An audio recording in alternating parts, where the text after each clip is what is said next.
Hello दोस्तों, नमस्कार। आपका हमारे यूट्यूब चैनल में बहुत स्वागत है। रीडमैन 2026 या थर्ड ग्रेड 2026 के लिए हमने मॉडल पेपर की सीरीज़ तैयार की है, जिसके लिए आपको रोजाना एक मॉडल पेपर देखना होगा और इसके द्वारा आप अपनी तैयारी को रख सकते हैं और अपनी तैयारी को मजबूत कर सकते हैं। तो राजस्थान थर्ड ग्रेड 2026 के लिए मॉडल पेपर की सीरीज़ को आपको रोजाना देखना होगा और अब तैयारी को मजबूत करना होगा। जो कि अधिकतर प्रश्न इस सीरीज में लिए गए हैं, वो सभी प्रश्न अधिकतर जो पेपर में आए हुए हैं या आने की संभावना है वही लिए गए हैं। तो आप अपनी तैयारी के साथ लग जाइए और रोजाना मॉडल पेपर जरूर देखिए, चाहे से आप उसको 2 की स्पीड पर देखिए, चाहे 1 की स्पीड पर। इससे आपका बार बार रिवीजन होगा और अधिक से अधिक सवालों को आप सरलता से सरल कर पाएंगे। वीडियो को लाइक कीजिए, शेयर कीजिए और चैनल को सब्सक्राइब नहीं किया है तो चैनल को सब्सक्राइब जरूर कर लें। चलिए देखते हैं अपना आज का मॉडल पेपर। गुजरात अभियान 1573 में निम्नलिखित में से किसने महत्वपूर्ण सहयोग प्रदान किया? तो राव बीका, महाराणा राज सिंह, महाराजा राय सिंह और राव कल्याणमल। पहले का राइट आंसर रहने वाला ऑप्शन नंबर 1 महाराजा राय सिंह। अगला है निम्नलिखित में से कौन हल्दी घाटी के युद्ध में महाराणा प्रताप की सेना में शामिल था? सालिवाहन, मानसिंह, जगन्नाथ कछवाहा और सैयद हासिम बरहा। तो दूसरे का जो राइट आंसर यहाँ पे रहने वाला है वो है ऑप्शन नंबर 1 सालिवाहन।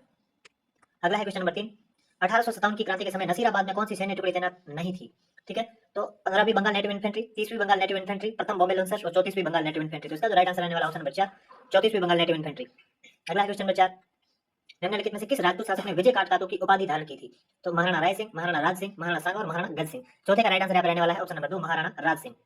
अगला है क्वेश्चन नंबर 5, राजस्थान में 1857 के विद्रोह के निम्नलिखित केंद्रों के काल क्रमानुसार व्यवस्थित कीजिए।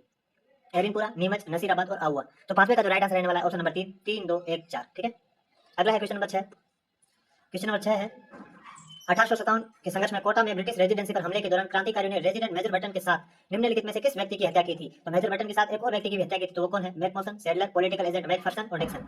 तो छठे का जो राइट आंसर यहाँ पे रहने वाला है वो है ऑप्शन नंबर 2 सैडलर। ठीक है, अगला है क्वेश्चन नंबर 7, निम्न में से किसने करमचंद पवार को अजमेर, परबतसर और भनेड़ा परगने जागीर में प्रदान किए थे? तो सातवें का जो राइट आंसर यहाँ पे रहने वाला है ऑप्शन नंबर 1 महाराणा सांगा। क्वेश्चन नंबर 8, धोसी का युद्ध किसके मध्य लड़ा गया था? धोसी का युद्ध किन के मध्य लड़ा गया था? तो आठवें का राइट आंसर क्या रहने वाला है यहाँ पे? आठवें का राइट आंसर यहाँ पे रहने वाला है ऑप्शन नंबर 2 राव लूणकर व अभिमीरा। अगला है क्वेश्चन नंबर 9, देशनोक में करणी माता के मूल मंदिर का निर्माण किसने करवाया था? राव बीका, राव लूणकरण, महाराजा रतन सिंह और राव जेत सिंह। तो नौवें का यहाँ जो राइट आंसर रहने वाला है ऑप्शन नंबर 1 राव बीका। अगला है क्वेश्चन नंबर 10, अनूप सिंह को महाराजा माही मराठे की उपाधि किसने दी थी? शाहजहां, औरंगजेब, जहांगीर और अकबर। तो 10वें का यहाँ पे राइट आंसर रहने वाला है ऑप्शन नंबर 2 औरंगजेब। अगला है क्वेश्चन नंबर 11, राज प्रशस्ति के अनुसार बप्पा रावल ने चित्तौड़ के मान मौर्य को पराजित कर चित्तौड़ पर अधिकार कब किया था? 566 ईस्वी, 596 ईस्वी, 646 ईस्वी और 734 ईस्वी। तो 11वें का यहाँ पे राइट आंसर रहने वाला है ऑप्शन नंबर 4 734 ईस्वी। अगला है क्वेश्चन नंबर 12, किस शासक ने आहड़ में वराह मंदिर का निर्माण करवाया था? गोहिल, अल्लट, शिलादित्य और बप्पा। तो 12वें का यहाँ पे राइट आंसर जो रहने वाला है वो है ऑप्शन नंबर 2 अल्लट। अगला है क्वेश्चन नंबर 13, जयसोम कृत करमचंद्र वंशोत्कीर्तनम काव्यम नामक ग्रंथ में बीकानेर शासक राय सिंह को क्या कहा गया है? राजेंद्र, राजपूताने का कर्ण, कलयुग का कर्ण और जंगल बादशाह। तो 13वें का right answer option number 1 Rajendra. अगला है मुगल उत्तराधिकार में औरंगजेब का पलड़ा भारी होते देख राजपूत शासक ने अपने पुत्र पद्म सिंह व केसरी सिंह को औरंगजेब की सहायता भेजा था। तो 14वें का राइट आंसर रहने वाला है ऑप्शन नंबर 3 कर्ण सिंह। अगला है क्वेश्चन नंबर 15, बीकानेर शासक रतन सिंह ने राजपूत शासकों से उनकी कन्याओं को न मारने की शपथ कहां दिलवाई थी? गया, आगरा, दिल्ली और सोजत। तो 15वें का राइट आंसर रहने वाला है ऑप्शन नंबर 1 गया। अगला है क्वेश्चन नंबर 16, 1857 की क्रांति के दौरान क्रांतिकारियों को दबाने के लिए किस शासक ने राजकीय सेना पंजाब तथा हरियाणा भेजी? महाराजा गंगा सिंह, महाराजा सरदार सिंह, महाराणा स्वरूप सिंह, महाराणा शंभू सिंह। तो 16वें का राइट आंसर रहने वाला है ऑप्शन नंबर 2 महाराजा सरदार सिंह। अगला है क्वेश्चन नंबर 17, महाराजा गंगा सिंह का नरेंद्र मंडल का अध्यक्ष के रूप में कार्यकाल क्या रहा था? 1921 से 1931, 1921 से 1925, 1920 से 1925 और 1920 से 1930। 17वें का राइट आंसर ऑप्शन नंबर 2 1921 से 1925। अगला है क्वेश्चन नंबर 18, बीकानेर शासक जिसने नौता व तख्तनीसी की बाछ नामक कर को समाप्त किया था? 18वें का राइट आंसर रहने वाला है ऑप्शन नंबर 1 महाराजा शार्दुल सिंह। अगला है क्वेश्चन नंबर 19, मोहम्मद फैंसी ने गोहिलों को कितनी शाखाओं का उल्लेख किया है? तो 19वें का राइट आंसर रहने वाला है ऑप्शन नंबर 1 24। मेवाड़ में नौकरशाही का गठन किसने किया? मेवाड़ में नौकरशाही का गठन किया था बप्पा, अल्लट, सील और शक्ति कुमार। तो 20वें का राइट आंसर रहने वाला है ऑप्शन नंबर 2 अल्लट। अगला है क्वेश्चन नंबर 21, जयसिंह सूरी ने अपने किस ग्रंथ में भूताला युद्ध 1227 का उल्लेख किया है? हमीरबंद मर्दन, जमी उल हकीकत, नृत्य रत्नकोश और तीर्थ कल्प। 21वें का जो राइट आंसर रहने वाला है ऑप्शन नंबर 1 हमीरबंद मर्दन। अगला क्वेश्चन है 22, साहिबा का युद्ध किनके मध्य हुआ था? राव जेतसिंह व कामरान, राव कल्याणमल व मालदेव, राव कल्याणमल व शेरशाह, राव जेतसिंह व मालदेव। तो 22वें का राइट आंसर रहने वाला है ऑप्शन नंबर 4 राव जेतसिंह व मालदेव। अगला है क्वेश्चन नंबर 23, 1857 की क्रांति के दौरान तात्या टोपे ने राजस्थान की किस रियासत पर अधिकार किया था? जयपुर, बांसवाड़ा, प्रतापगढ़ और झालावाड़। इसमें कौन सा सही होगा? तो 23वें का सही है ऑप्शन नंबर 2 2 व 4 दोनों। अगला है क्वेश्चन नंबर 24, मेवाड़ शासक तेज सिंह के समय ताड़ पत्र पर ग्रंथ को चित्रित करने का कार्य किया था? तो मेवाड़ शासक जो तेज सिंह थे उनके समय ताड़ पत्र पर चित्रित ग्रंथ को चित्रित करने का कार्य किसने किया था? सोमदेव, अगारीजा, कमलचंद्र और बसावन। 24 का राइट आंसर रहने वाला है ऑप्शन नंबर 3 कमलचंद्र। अगला है क्वेश्चन नंबर 25, निम्नलिखित कथनों पर विचार करें। 1303 ईस्वी में दिल्ली के सुल्तान अलाउद्दीन खिलजी ने मेवाड़ पर आक्रमण किया। इस आक्रमण में चित्तौड़ की किवाड़ की रक्षा सिसोदिया के सामंत लक्ष्मण सिंह अपने 7 पुत्रों सहित वीर गति को प्राप्त हुए। तो पहला व दूसरा दोनों सत्य है। अगला है क्वेश्चन नंबर 26, मेवाड़ शासक राणा लक्ष्य सिंह के समय बूंदी के नकली किले की रक्षा किसने अपने प्राणों की आहुति दी? भीम सिंह, समुद्रधर, कुंभाहाड़ा और रतन सिंह। तो 26 में का यहाँ पे जो राइट आंसर रहने वाला है ऑप्शन नंबर 3 कुंभाहाड़ा। अगला है क्वेश्चन नंबर 27, महाराणा कुंभा के संबंध में सही नहीं है। महाराणा कुंभा ने 1433 से 1468 तक शासन किया। महाराणा कुंभा ने मेरू पर नियंत्रण हेतु मचान दुर्ग का निर्माण करवाया। महाराणा कुंभा के काल में चक्रपाणी मिश्र ने विश्व वल्लभ नामक ग्रंथ की रचना की और महाराणा कुंभा के दरबार में कान्ह व्यास या मंडन गोविंद टिल्ला भट्ट आदि विद्वानों का आश्रय मिला हुआ था। तो आपको पता है 27 का ऑप्शन नंबर 3 महाराणा कुंभा के काल में चक्रपाणी मिश्र नहीं था, महाराणा प्रताप के काल में था। अगला है क्वेश्चन नंबर 28, राणा सांगा के खानवा के युद्ध में घायल होकर मैदान छोड़ने के पश्चात बाबा के गवर्नर अफाम से संघर्ष कहाँ किया? मांडलगढ़, ईरीच, रायसेन और चंदेरी। तो 28 का राइट आंसर ऑप्शन नंबर 2 ईरीच में। अगला है क्वेश्चन नंबर 29, चित्तौड़गढ़ के द्वितीय शाखा होने का कारण था? हुमायूं का आक्रमण, अकबर का आक्रमण, बहादुर शाह का आक्रमण और शेर शाह का आक्रमण। 29 का ऑप्शन नंबर 3 राइट होगा। अगला है क्वेश्चन नंबर 30, मावली का युद्ध किनके मध्य हुआ था? तो मावली का युद्ध किनके मध्य हुआ? बहादुर शाह व उदय सिंह, बनवीर व उदय सिंह, राणा कुंभा व मुजफ्फर द्वितीय, उदय सिंह व अकबर। तो 30वें का यहाँ पे राइट आंसर रहने वाला है वह ऑप्शन नंबर 2 बनवीर व उदय सिंह। अगला है क्वेश्चन नंबर 31, कर्नल टेवोड ने दिवेर का युद्ध 1582 को संज्ञा दी थी। खमनोर का युद्ध, मेवाड़ की थर्मोपल्ली, मेवाड़ का मैराथन, गोगुंदा का युद्ध। 31 का यहाँ पे राइट आंसर रहेगा ऑप्शन नंबर 3 मेवाड़ का मैराथन। किस शासक ने जजिया के बदले पुर, मंडल और बदनौर मुगलों को सौंप दिए? महाराणा जय सिंह, महाराणा अमर सिंह, महाराणा जगत सिंह और महाराणा अमर सिंह प्रथम। तो 32 का राइट आंसर रहने वाला है वह ऑप्शन नंबर 1 महाराणा जय सिंह। अगला है क्वेश्चन नंबर 33, किस शासक ने उदयपुर में शहीदों की बाड़ी का निर्माण करवाया? संग्राम सिंह प्रथम, संग्राम सिंह द्वितीय, अमर सिंह प्रथम और भीम सिंह। तो 33 का राइट आंसर होगा ऑप्शन नंबर 2 संग्राम सिंह द्वितीय। अगला है मेवाड़ में प्रथम जनगणना किस वर्ष हुई थी? तो मेवाड़ में प्रथम जनगणना 1881 में हुई थी। अगला सवाल है क्वेश्चन नंबर 33, निम्नलिखित में से सही सुमेलित नहीं है।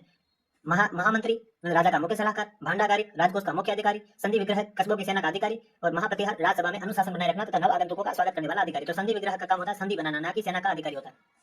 अगला है राजस्थान में महत्तर नामक अधिकारी संबंधित था? प्रांत से, नगर से, गांव से और प्रखंड से कोई नहीं। तो ये गांव से संबंधित था। अगला है राजस्थान में आयात निर्यात पर वसूला जाने वाला कर कौन सा था? भोग, उद्रंग, भाग और ढाण। तो 37 का राइट आंसर ऑप्शन नंबर 4 ढाण।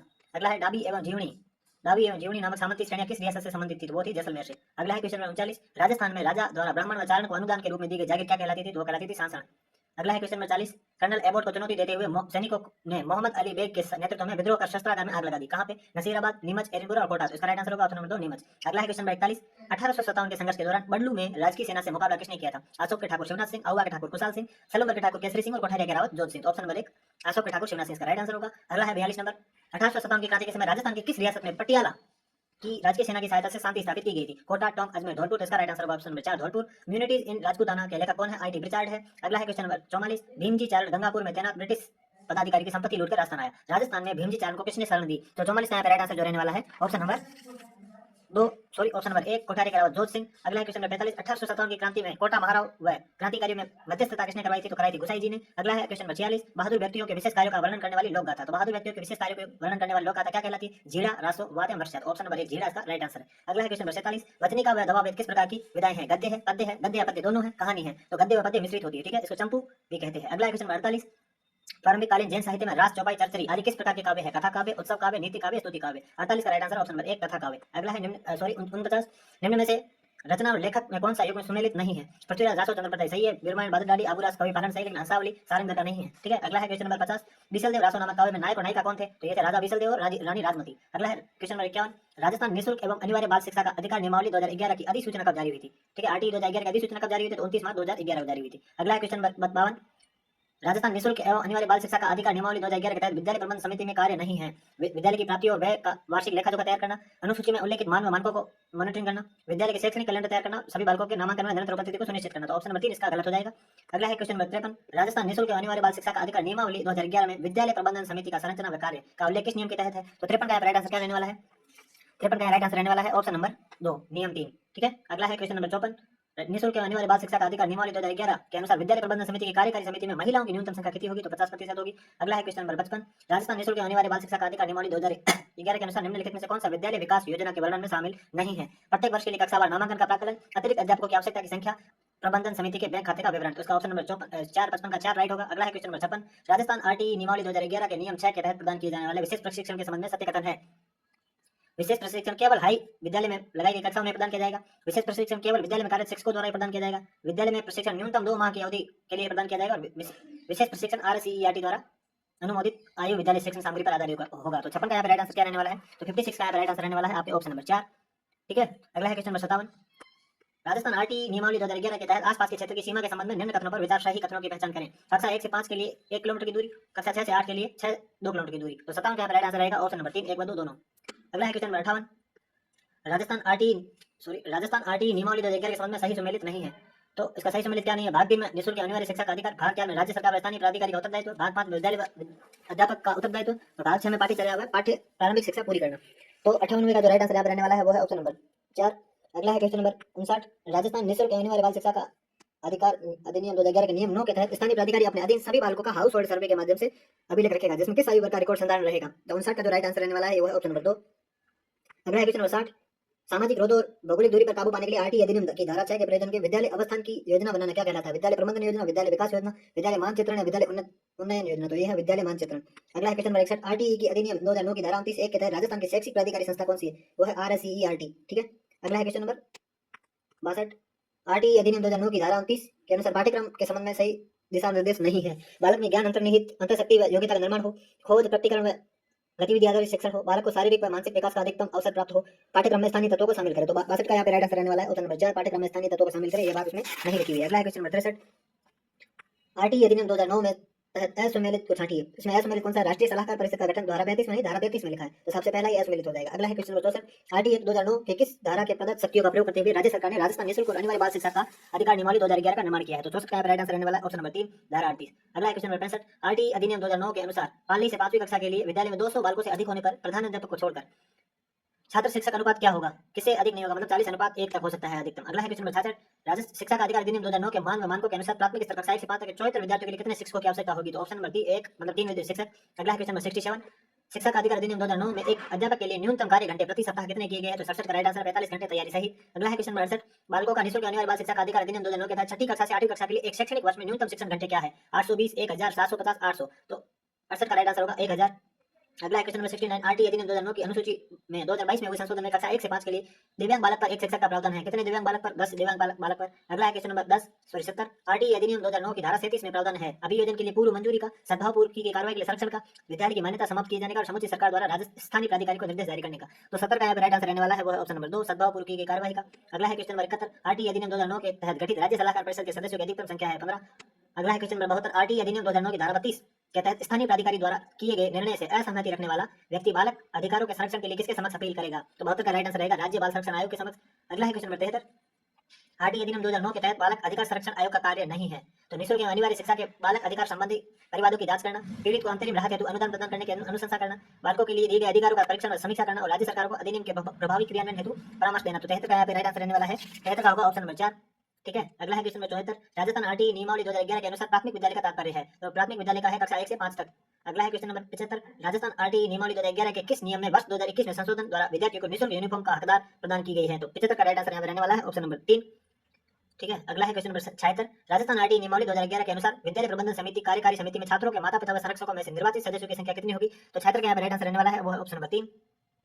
अगला है क्वेश्चन नंबर 77। निम्नलिखित में से कौन सा लक्षण डिस्ग्राफिया से संबंधित नहीं है। पेंसिल पकड़ने की कठिनाई, शब्द के लिखने में स्पेस और दोहरावयुक्त व्यवहार, एक अक्षर पर दूसरा अक्षर लिख देना। तो ऑप्शन नंबर 3 इसका राइट आंसर होगा। अगला है क्वेश्चन नंबर 78। एक विकासात्मक विकास जो व्यक्ति के संज्ञानात्मक, संवेगात्मक, सामाजिक, शारीरिक स्वास्थ्य को प्रभावित करता है वह है anorexia nervosa, bulimia, binge eating, स्वलीनता। 78 का राइट आंसर रहने वाला है ऑप्शन नंबर 4, स्वलीनता। अगला है क्वेश्चन नंबर 79। निम्नलिखित में से कौन सा लक्षण एडीएचडी विकास से संबंधित नहीं है। अति सक्रियता, एकाग्रता की कमी, ठीक कर नहीं बैठना, अभिप्रेरणा का अभाव। ठीक है। अगला है क्वेश्चन नंबर 80। निम्न में से कौन सी विशेषता बाल अपराधी में नहीं पाई जाती है। तो वो है स्नेह स्थिरता की कमी, आंतरिक या बाह्य रूप से नियंत्रित व्यवहार, आक्रामकता, उद्दंडता, बेचैनी एवं आवेग की प्रबलता। आंतरिक या बाह्य रूप से नियंत्रित व्यवहार उसमें नहीं होता है। अगला क्वेश्चन नंबर 81। सृजनशील बालकों का विशेष लक्षण है समस्या के प्रति सजग नहीं होना, गतिशील चिंतन का अभाव, प्रबल जिज्ञासा और समायोजन के प्रति जागरूक नहीं होना। तो प्रबल जिज्ञासा इसका राइट आंसर होगा। ठीक है। अगला है क्वेश्चन नंबर 82। क्वेश्चन नंबर 82 है विशिष्ट बालकों के अंतर्गत निम्नलिखित में से कौन सा बालक आता है। तो ये तीनों ही विशिष्ट बालक के अंतर्गत आते हैं। तो इसका आंसर होगा option number 4, A B C तीनों। अगला है एक बच्चा एएनटी को टीएएन पढ़ता है और एक स्टेड को इस प्रकार से स्टार्टेड पढ़ता है। तो मतलब इनमें अंतर नहीं कर पाता। तो ये स्थिति है डिस्मोर्फिया, डिसलेक्सिया, डिस्कैलकुलिया, डिस्ग्राफिया। तो 83 का राइट आंसर रहने वाला है वो है ऑप्शन नंबर 2, डिसलेक्सिया। अगला है क्वेश्चन नंबर 84। प्रतिभाशाली विद्यार्थी शारीरिक रूप से कमजोर होते हैं और सामाजिक अंतर्क्रिया अच्छे नहीं होते, सामान्यतः अपने शिक्षकों को पसंद नहीं करते, बिना किसी सहायता के सामर्थ्य का पूर्ण विकास कर लेते, समाज के लिए महत्वपूर्ण मानव व्यवहार और किसी भी क्षेत्र में उत्कृष्ट प्रदर्शन करते हैं। ऑप्शन नंबर 4 इसका राइट आंसर होगा। ठीक है। अगला है क्वेश्चन नंबर 85। प्रतिभाशाली बालकों के प्रतिभाशाली बालकों के शिक्षण हेतु निम्नलिखित में से कौन सा उपयुक्त कार्यक्रम उपयुक्त नहीं है। योग्यता समूहन, संवर्धन कार्यक्रम, दोहरी पदोन्नति अथवा त्वरण, उपचारात्मक शिक्षण। तो 85 का राइट आंसर रहने वाला है ऑप्शन नंबर 4, उपचारात्मक शिक्षण। अगला है 86। प्रतिभाशाली बालकों में निम्न में से कौन सी विशेषता है। तो प्रतिभाशाली बालकों में कौन सी विशेषता है, सामाजिक एवं सामाजिक रूप से स्थिर होते हैं, नेतृत्व का अभाव पाया जाता है, अधिक महत्वाकांक्षी, शारीरिक रचनाएं असामान्य। 86 का राइट आंसर रहने वाला ऑप्शन नंबर 3, केवल 1 व 3। अगला है क्वेश्चन नंबर 87। निम्नलिखित में से कौन सा मानसिक मंदता की विशेषता नहीं है। तो 87 में क्या रहने वाला देखिए, 87 का है बुद्धि लब्धि का 25 से 70 के मध्य होना, धीमी गति से सीखना, दैनिक जीवन की क्रिया न कर पाना, वातावरण के साथ अनुकूलन में कठिनाई। ऑप्शन 4 है अंतर्व्यक्तिक संबंधों का कमजोर होना। तो ये इसका आंसर रहने वाला है। अगला है क्वेश्चन नंबर 88, निम्नलिखित में से बाल अपराध के उपचार हेतु उपचारात्मक विधियों में सम्मिलित नहीं है। टोकन इकोनॉमी का उपयोग, पुनर्वास पद्धति, चिकित्सा परामर्श, घरेलू वातावरण अनुशासन। ठीक है। अगला है क्वेश्चन नंबर 89, निम्न में से कौन सा कथन सही नहीं है। सृजनशीलता किसी भी कला में मौलिकता होती है। सृजनशीलता के लिए चिंतन आवश्यक नहीं होता। सृजनशीलता किसी कार्य पूरा किए गए कार्य का एक नया परिणाम होता है। सृजनशीलता में समाज या किसी समूह के लिए उपयोगिता होनी चाहिए। तो ऑप्शन नंबर 2 इसका राइट मतलब गलत रहने वाला है।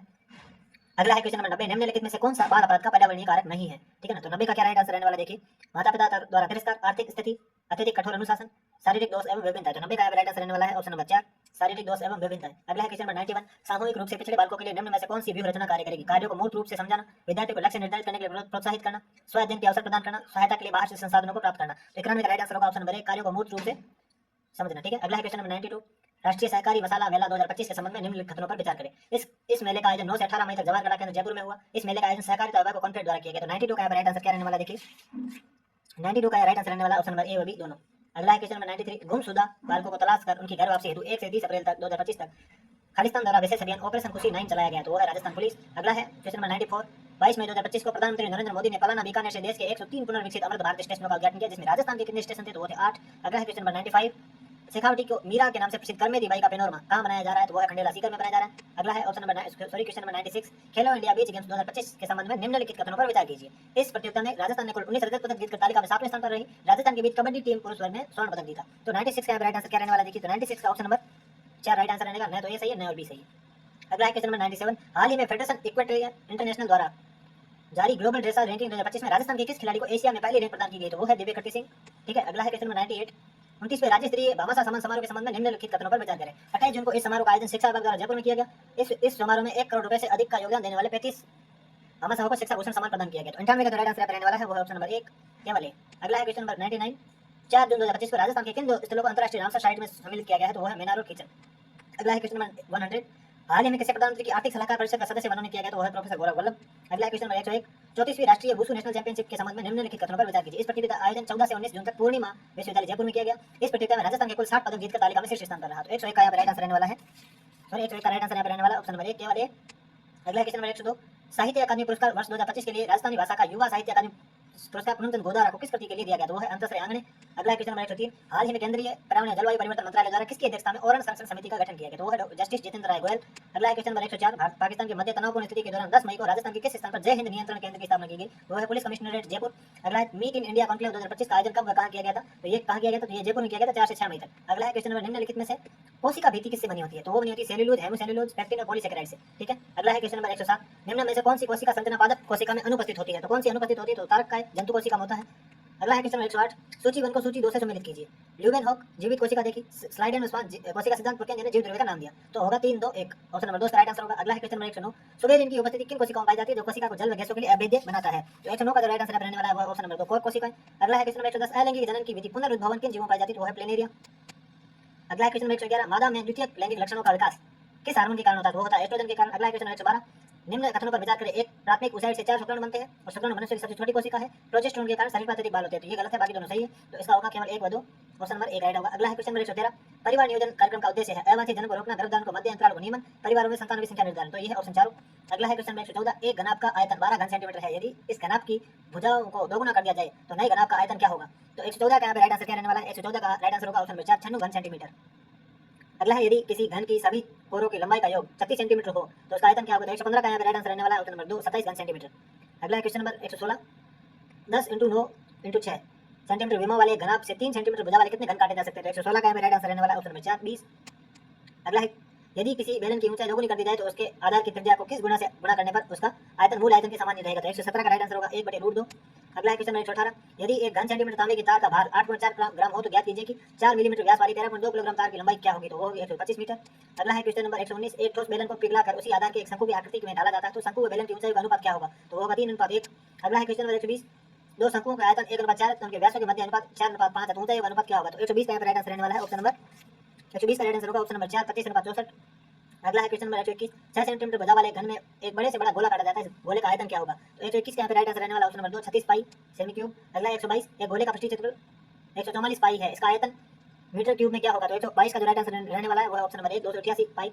अगला है क्वेश्चन नंबर 123, राजस्थान में संविधान सभा में निर्वाचित होने वाले एकमात्र सदस्य कौन थे, तो वो थे मोहम्मद बिहारी लाल भार्गव। ठीक है ना। अगला है क्वेश्चन नंबर 124, संविधान सभा के सदस्य के रूप में मूल संविधान पर हस्ताक्षर करने वाले पहले राजस्थानी कौन थे? वो बलवंत सिंह मेहता थे। अगला है 125, भारत के संविधान के प्रति मूल प्रति पर चित्रांकन में सहयोग करने वाले राजस्थान के चित्रकार कौन थे? वो थे कृपाल सिंह शेखावत। अगला है संविधान दिवस कब मनाया जाता है? तो वो 26 नवंबर को मनाया जाता है। भारतीय संविधान में समवर्ती सूची का प्रावधान किस देश के संविधान से ग्रहण किया गया? तो 127 का राइट आंसर रहने वाला है ऑप्शन नंबर 3, ऑस्ट्रेलिया। अगला है क्वेश्चन नंबर 128, निम्नलिखित में से किस अनुच्छेद को डॉक्टर भीमराव अम्बेडकर ने संविधान का हृदय व आत्मा कहा है? तो वो अनुच्छेद 32, संवैधानिक उपचार का अधिकार। अगला है क्वेश्चन नंबर 129, भारत का राष्ट्रपति बनने के लिए न्यूनतम आयु कितना होना आवश्यक है? तो 35 वर्ष होना आवश्यक है। अगला है क्वेश्चन नंबर 130, भारतीय संसद के उच्च सदन राज्यसभा का वर्तमान सभापति कौन है? तो वह श्री सीपी राधाकृष्णन।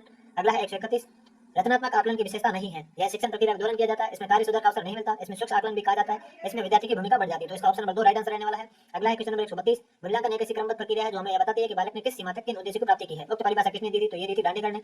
अगला है क्वेश्चन नंबर 133, मूल्यांकन प्रक्रिया के सोपान नहीं है, उद्देश्यों का निर्धारण, शिक्षक विद्यार्थी संबंधों का निर्धारण, अध्ययन अध्यापन की क्रियाओं का निर्धारण, मूल्यांकन के उपकरणों का निर्धारण। तो शिक्षक शिक्षार्थी संबंधों का निर्धारण नहीं है। अगला है 134, राष्ट्रीय शिक्षा नीति 2020 में प्रस्तावित परख क्या है? तो परख है राष्ट्रीय मूल्यांकन केंद्र है। अगला है क्वेश्चन नंबर 135, परीक्षण में शुद्धता, यदि परीक्षण में शुद्धता है इसका मतलब क्या है? तो ये वैध है, वैधता है। अगला है क्वेश्चन नंबर 136, निम्न में से कौन सी एक उत्तम शिक्षण की तकनीक कसौटी नहीं है? वैधता, विवेककारिता, विश्वसनीयता है लेकिन विद्वता नहीं है। अगला है क्वेश्चन नंबर 137, प्रत्यास्मरण का प्रकार का प्रश्न नहीं है, तो रिक्त स्थान वाला है, बहुविकल्पी और एकांतर नहीं है, तो केवल एक वाला इसका राइट आंसर होगा। अगला है क्वेश्चन नंबर 138, वस्तुनिष्ठ परीक्षा का दोष है, तो वस्तुनिष्ठ परीक्षा का दोष यहाँ पे क्या रहने वाला है? 138 का राइट आंसर रहने वाला है ऑप्शन नंबर 1, इसमें विचार की अभिव्यक्ति का पता नहीं चलता, ये गलत है। अगला है क्वेश्चन नंबर 139, पोर्टफोलियो फाइल की विशेषता है, तो 139 का राइट आंसर रहने वाला है, इसमें नमूना कार्यपत्र व्यवस्थित करके लगाया जाता है, इसमें कक्षा कक्ष नहीं सुरक्षित स्थान पर रखा जाता है, यह एक संचय रिकॉर्ड है, उपरोक्त सभी इसका राइट आंसर होगा। अगला क्वेश्चन 140, परीक्षण के स्वरूप निर्माण में किया जाता है, उद्देश्य की दृष्टि से अंकपाल, विषय वस्तु की दृष्टि से अंकपाल, प्रश्नों की दृष्टि से अंकपाल, छात्रों की रुचि के अनुसार नहीं, तो केवल 1 2 3 इसका राइट आंसर रहने वाला है। अगला है शैक्षिक निदान प्रक्रिया के अंतर्गत नहीं आता है, क्या नहीं आता है? छात्रों का चयन, शिक्षण विधि का चयन, विषय वस्तु के विशिष्ट क्षेत्र का चयन और कठिनाई स्थलों का चयन, अन्वेषण। 141 का यहाँ पे जो राइट आंसर रहने वाला है वह ऑप्शन नंबर 2, शिक्षण विधि का चयन। अगला है क्वेश्चन नंबर 142, भाषा शिक्षण में नैदानिक परीक्षण के अंतर्गत छात्र की कमजोरियों का कारण हो सकता है, तो 142 का राइट आंसर होगा ऑप्शन नंबर 4, उपरोक्त सभी, ठीक है ना। 143 सिम्पसन व योकम के अनुसार निम्न में से किस विषय में उपचारात्मक शिक्षण की आवश्यक नहीं है? भाषा, अंकगणित, विज्ञान और वाचन, तो इसका विज्ञान में आवश्यक नहीं है। अगला है क्वेश्चन नंबर 144, उपचारात्मक शिक्षण में अभ्यासमालाओं के निर्माण के सिद्धांत नहीं है, अभ्यासमाला स्थिर हो, अभ्यासमाला का निर्माण सूक्ष्म सूत्रों से हो, प्रत्येक त्रुटि के आधार पर अलग अलग अभ्यासमाला बनाई जानी चाहिए, अभ्यासमालाओं के निर्माण से पूर्व त्रुटियों का विश्लेषण, तो पहला इसका गलत हो जाएगा, ठीक है ना। अगला है क्वेश्चन नंबर 145, केवल कागज पेंसिल जांचों द्वारा आकलन समग्र मूल्यांकन को सुविधा प्रदान करता है, निरंतर मूल्यांकन को सुविधा प्रदान करता है, सकल आकलन को बढ़ावा देता है, आकलन को सीमित कर देता है, आकलन को सीमित कर देता है। अगला है क्वेश्चन नंबर 146, किसी विषय विशेष में विद्यार्थियों की कमजोरियों व विशेषताओं का ज्ञात करने वाला परीक्षण क्या है? तो 146 का यहाँ पे राइट आंसर रहने वाला है ऑप्शन नंबर 2, निदानात्मक परीक्षण। अगला है क्वेश्चन नंबर 147, जब हम खालिस्तान परीक्षण का प्रयोग करते हैं तो उस बात का निश्चय करना चाहते हैं कि एक विशिष्ट प्रकार की शिक्षा प्राप्ति के उपरांत व्यक्ति ने क्या सीखा है। 147 का राइट आंसर रहेगा ऑप्शन नंबर 2, उपलब्धि परीक्षण। अगला है क्वेश्चन नंबर 148, क्षेत्रमिति इकाई का योगात्मक आकलन खालिस्तान के द्वारा किया जाता है, तो किसके द्वारा किया जाता है? 148 का राइट आंसर रहने वाला है यहाँ पे option number 4, sorry option number 1, paper pencil परीक्षा। तो दोस्तों कमेंट के माध्यम से बताइए आपको वीडियो कैसा लगा, और कोई प्रश्न आपको अगर पूछना है तो कमेंट के माध्यम से पूछ सकते हैं, और वीडियो को लाइक कीजिए, शेयर कीजिए, चैनल को सब्सक्राइब नहीं किया है तो चैनल को सब्सक्राइब जरूर कर लीजिए, इससे हमारे आने वाले वीडियो की जानकारी आपको तुरंत मिलती रहेगी। वीडियो देखने के लिए आपका बहुत धन्यवाद।